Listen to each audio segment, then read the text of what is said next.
Fejetek, miért alszik? Hát, hogyha hajlandó itt az ágyában. Inkább későbbre vásároltunk, mert én Videót csinálok róla én is inkább. Arra gondoltam, hogy mozgásban érdekesebb.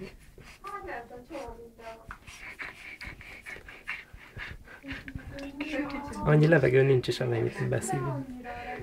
Hát igen, csak ezzel az a baj, hogy benyeli, és utána felj a hasi. A sok levegőtől? Ne egyél ennyi levegőt. Hallgass apád. Mondtam, hogy fénnyel táplálkozzon. Ő nagy és bölcs. csávos inges. Csak a fűrést szeretném külön dokumentálni. Amúgy igen, mert tényleg is ugyanúgy ez a füle elvel jobban, mint nekem is abban. Neki is abban. Ja igen, hogy van az egyik, ami jobban eláll? De nem tűnt fel? Az egész télen eláll. Széttéplek. Most éppen az izomtáplálást nézzük. Egy hagyományos...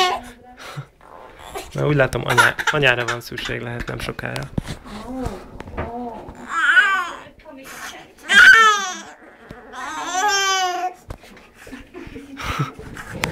Jó benne.